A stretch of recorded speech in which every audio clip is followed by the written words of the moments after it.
Kenapa sekarang tabung itu kemarin-kemarin banyak meledak?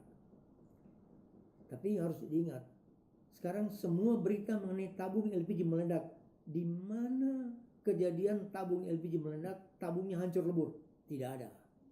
Kenapa bisa meledak? Karena ada disparitas harga antara 3 kg dan 12 kg. Inilah yang membuat orang oplos. Indonesia ini serba oplos. BBM aja oplos, makanan oplos, obat oplos, semua oplos. Nah, itulah yang mengakibatkan banyak kejadian-kejadian kemarin yang LPG meledak, tapi tabung LPG tidak pernah meledak. Karena dia bocor gas, timbul ledakan, itu tabung itu yang berputar di ruangan itu. Itulah yang kena orang itu yang mati. Karena coba dilihat, ada kejadian terbakar LPG itu, kecuali ada api, kompor api, nah itu orang bisa terbakar, ikut terbakar. Tapi kalau tidak mungkin. Nah, itulah yang sekarang, makanya tabung LPG kalau dibuat sesuai standar nasional SNI, pasti tidak mungkin ada bocor itu.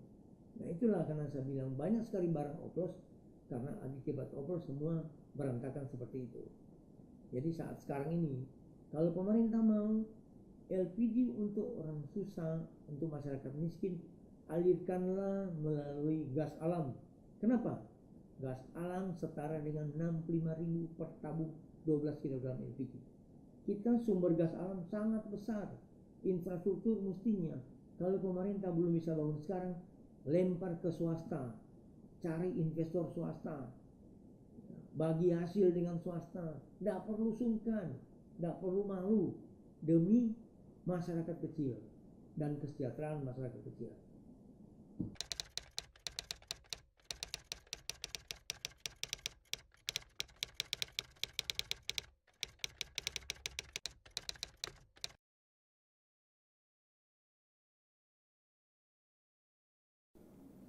Kalau kembali kita berbicara subsidi BBM sebesar kota 46 juta kiloliter yang diributin dari tahun-tahun sebelumnya, sekarang kenapa tidak ada kedengaran lagi? Karena tidak ada, sudah tidak tahu lagi mau ngomong apa mengenai kota, karena kota sekarang sudah nggak ada.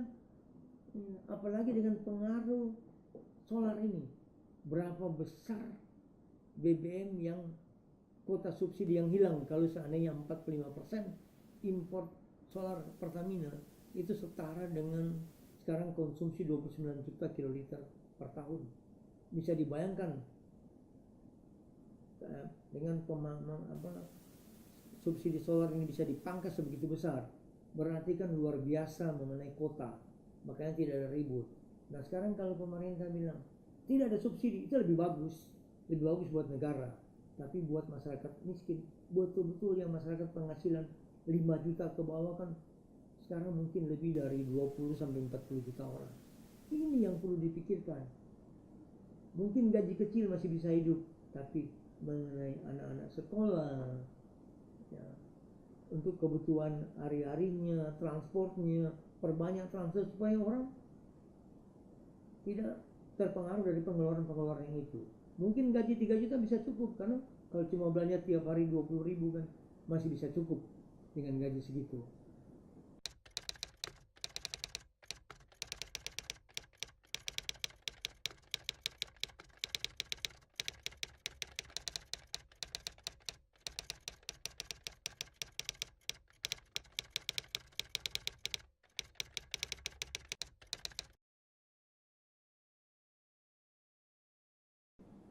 Ya, sekarang kita berbicara mengenai inefisiensi import minyak yang sebelumnya dikuasai oleh Petral dan sekarang dengan direksi baru menyerahkannya lewat ISC, Internal Supply Chains, yang sebelumnya sebenarnya sudah seperti ini. Petral itu sangat bagus kalau dijalankan sesuai dengan SOP-nya. Tapi sayangnya Petral hanya berjalan bagus 2001 sampai 2004. 2005 mulai terseok-seok. Tapi pada saat 2006 pernah diselamatkan mafia minyak, tidak ada kerjaan sama sekali di Petral. Sejak 2006 ke atas sampai terakhir pemerintahan yang lama, itu pun semua tender di Petrol itu semua penuh dengan permainan. Seperti contoh, Pertamina punya satu produk namanya low sulfur white residue, dihasilkan oleh kilang Balikpapan sebesar 12 juta barrel per tahun. Per bulan 1 juta barrel. Sekali kargo adalah 200.000 barrel kali 5 kapal setiap itu. Itu dijual kepada Petrol. Petrol menjualnya tidak langsung kepada end user buyer, tetapi melewati NOC. NOC seperti Petronas, PTT Thailand, Petro Vietnam, kadang-kadang Petron Manila. Baru dari mereka itu diwajibkan jual kepada trader di Singapura yang dimonopoli oleh, kita semua sudah tahu, namanya mafia migas. Cuma sekarang mereka sudah tidak seperti dulu lagi. Dengan tender sekarang yang dilakukan oleh GST sudah beberapa bulan ini, saya melihat sendiri bahwa mafia minyak masih ada, tapi tidak bisa menang monopoli. Sekarang udah bagus karena kebetulan memang harga minyak turun, petrokimikal turun sama sekali. Kalau kita mau bicara dulu yang produk low sulfur white residue, itu illegal profitnya minimum $60 per barrel sampai $80 per barrel. Bisa dibayangkan $720 juta per tahun sampai $960 juta per tahun.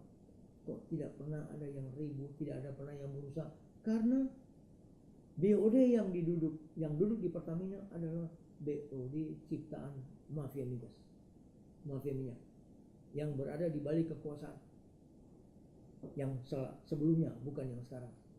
Sekarang mudah-mudahan dengan adanya tender secara makin hari makin baik secara terbuka, negara yang diuntungkan dan Pertamina juga ikut untung. Karena Pertamina untungnya itu adalah di sektor hulu, tapi sumber korupsi pada saat itu ada di sektor hilir, khususnya impor dan ekspor.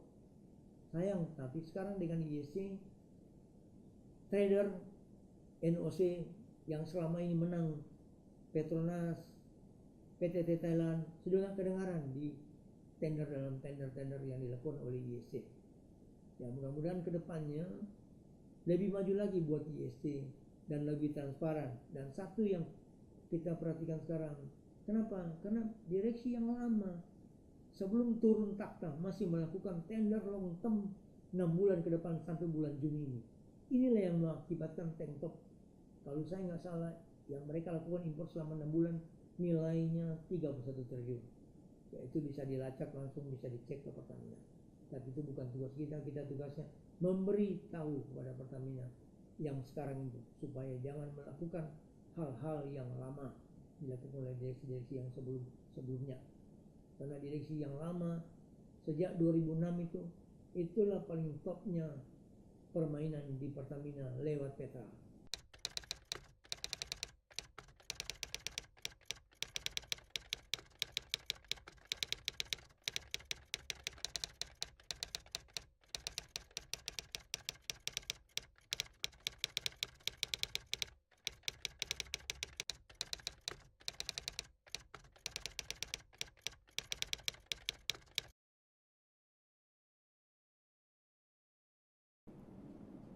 Kalau kita melihat alasan tank top pertama, dengan adanya kebijakan Bu Susi melarang kapal-kapal penangkap ikan asing beroperasi di Indonesia, itu sangat luar biasa. Nah, baru pengaruh kepada tank top yang sampai sekarang ini karena direksi Pertamina yang lama melakukan tender seperti yang saya sebut tadi lewat NOC, bukan sebagai pemilik kargo selama 6 bulan. Itulah yang mengakibatkan sampai saat ini Pertamina masih mengalami tank top dan tidak tahu bagaimana melakukan sebagai mempercepat tank top ini berakhir, karena kargo yang ada di luar pun belum semua masuk. Karena ini sekarang masih bulan April, masih ada Mei, masih ada Juni, sudah nggak tahu mau taruh di mana. Ini kondisi ini sangat berbahaya buat Pertamina. Berarti direksi yang memimpin Pertamina sebelumnya tidak pernah berpikir apa efek yang akan dialami oleh Pertamina. Tapi Pertamina apapun kita akui, masih banyak orang-orang bagus yang bisa kita andalkan di Pertamina.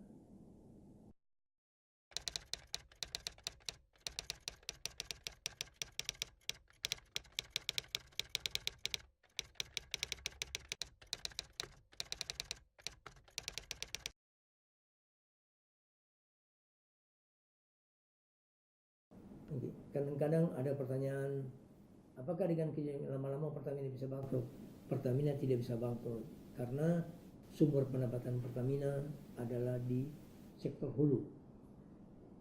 Tugas BOD Pertamina sebenarnya sangat gampang, meningkatkan pendapatan Pertamina dari sektor hulu dan petrochemical. Ini adalah income utama. Kalau income yang lain seperti LPG masih rugi, ya, makanya subsidi mesti dihilangkan. Yang lain itu bukan sumber pendapatan Pertamina. Pertamina jangan khawatir, Pertamina tidak mungkin bisa bangkrut karena Pertamina itu sangat kuat. Karena makin sekarang pendapatan Pertamina di sektor hulu ya memang saat sekarang agak drop karena memang pengaruh harga dunia lagi turun.